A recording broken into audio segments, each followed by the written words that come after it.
جن لوگوں نے ناسبیت کو در پردہ اختیار کیا، جو حضرت علی کے مقام کا اعتراف نہیں کرتے یا حضرت علی کے مقام سے متعلق جو حدیثیں ہیں ان کا تذکرہ نہیں کرتے، مجھے آپ معاف کیجئے، وہ ناسبی ہیں۔ حضور پاک علیہ السلام کی صحیح حدیث میں ثابت ہے، علی کو جو تکلیف دے گا وہ مجھے تکلیف دے گا۔ فرمایا تھا کہ علی سے جو دشمنی کرے گا وہ میرا دشمن ہے۔ یہ آپ نے صاف فرمایا، من عادى علیا فقد عادانی، من عادى علیا فقد آذانی، یعنی علی میرے ولی ہیں، وہ میرے نمائندہ ہیں، میرے ساتھ ان کا خاص مقام ہے، وہ میرے بیٹے کی طرح، وہ میرے داماد، وہ عزیز ترین، وہ دنیا کے سردار، وہ آخرت کے سردار، ان کے بیٹے میرے پھول، اور وہ پوری دنیا کے مسلم نوجوانوں کے سردار ہیں۔ ان کی جو اہلیہ میری بیٹی فاطمہ ہے، وہ جنت کی تمام خواتین کی سردار ہیں۔ اب اگر کسی کو اچھا نہیں لگ رہا کہ حضور یہ مقام دے رہے ہیں اپنے گھر والوں کو، تو بھائی اس سے کہیے کہ آپ کوئی اور مسلک اختیار کر لیجئے، آپ کہیں اور اپنی پناہ ڈھونڈ لیجئے۔ اس لیے امت کو متنبہ رہنا چاہیے کہ ایک طبقہ ہے رافضیوں کا، ان سے بچو۔ ابو بکر کی شان میں جو گستاخی کرے، عمر کی شان میں کرے، عثمان کی شان میں گستاخی کرے، عائشہ صدیقہ کی شان میں گستاخی کرے، مجرم ہے، اس کے ساتھ تعلق ہمارا نہیں ہو سکتا۔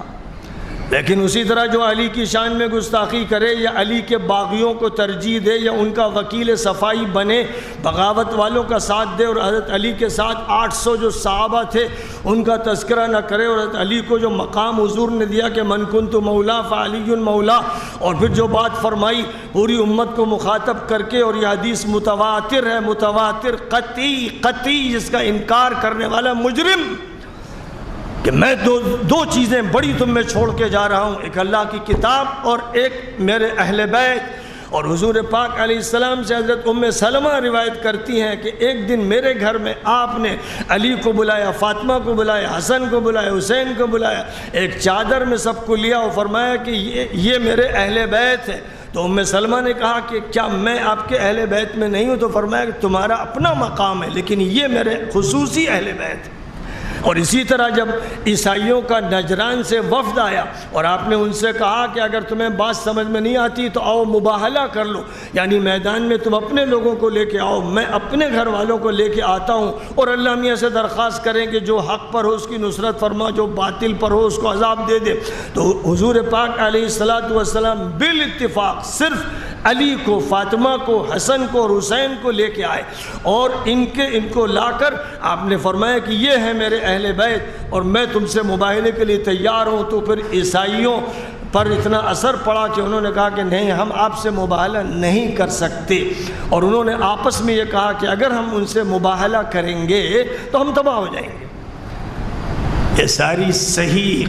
پکی حدیثیں، اس لیے جو لوگ ان میں بھی گڑبڑ کرتے ہیں اور کہتے ہیں کہ صاحب یہی صرف اہل بیت تھوڑی ہیں، تو وہ حدیثوں کے منکر ہیں، وہ حضور کی شان میں گستاخی کرنے والے، وہ ام المؤمنین ام سلمہ کو جھٹلانے والے مجرم،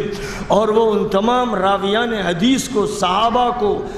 تابعین کو جھٹلانے والے مجرم ہیں، منافق، جو اپنی ناسبیت کی وجہ سے ان حدیثوں میں عیب نکالتے ہیں۔ اور عیب بھی کیا؟ عیب یہ ہوتا ہے کہ وہ علی کی جماعت میں سے تھے، لفظ استعمال کیا شیعۃ علی، اور سارے مورخین جانتے ہیں، محدثین جانتے ہیں کہ 800 صحابہ شیعۃ علی تھے، یعنی حضرت علی کی جماعت میں تھے۔ لہذا کسی پر جب یہ الزام لگاتے ہیں کہ وہ شیعۃ علی تھا تو وہ تو اس کے لیے فخر کی بات ہے، عزت کی بات ہے، سرخروئی کی بات ہے، بلند مقام کی بات ہے، اور اس اچھے لفظ کو برے معنی میں جنہوں نے استعمال کیا ان کی ناسبیت کھلی کتاب کی طرح۔